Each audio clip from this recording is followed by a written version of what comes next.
Nallepilly Sreekrishna higher secondary സ്കൂളിലെ NSS വളണ്ടിയർമാർക്കുള്ള യാത്രയയപ്പും certificate വിതരണവും നടത്തി.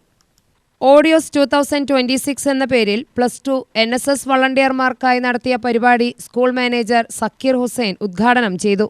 ഞാൻ അനിൽ മാഷ് ചാർജ് എടുക്കുമ്പോൾ തന്നെ മാഷോട് പറഞ്ഞത് നമ്മൾ ഓരോ 2 വർഷം കൂടുമ്പോഴും ഇതില് മാഷിന് തുടങ്ങി ഇതില്ല NSSന്റെ മാഷിന് തുടങ്ങി ഇതുവരെ അനിൽ മാഷ് നിൽക്കുന്നവരെ ഓരോ അധ്യാപകരും പ്രത്യേകത അവർ ഓരോരുത്തർക്ക് കഴിവിൻ്റെ പരമാവധി കാണിച്ചുകൊണ്ടിരിക്കുന്നുണ്ട്. അത് ഞാൻ അനിൽ മാഷോട് പറഞ്ഞു, അത് അയാൾ പ്രാബല്യമാക്കി എന്നുള്ളതാണ് ഇപ്പോൾ ചന്ദ്രശേഖർ മാഷിൽ നിന്നും എൻ്റെ അറിവിലും ആവുന്നത്. വീണ്ടും എടുക്കുന്നവർക്കും അതുപോലെ എല്ലാ ഇതും ആവട്ടെ എന്നുള്ളത് മാത്രം ആശംസിച്ചുകൊണ്ട് നിർത്തുന്നു. Principal A. ചന്ദ്രശേഖർ സ്വാഗതം പറഞ്ഞ ചടങ്ങിൽ രാമചന്ദ്രൻ ചെറുവള്ളി വളണ്ടിയർമാർക്കുള്ള സർട്ടിഫിക്കറ്റുകൾ വിതരണം ചെയ്തു.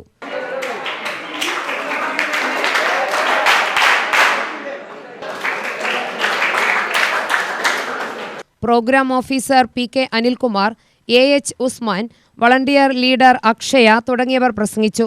തുടർന്ന് +1 വളണ്ടിയർമാരുടെ കലാപരിപാടികൾ നടന്നു. UTV news, Palakkad.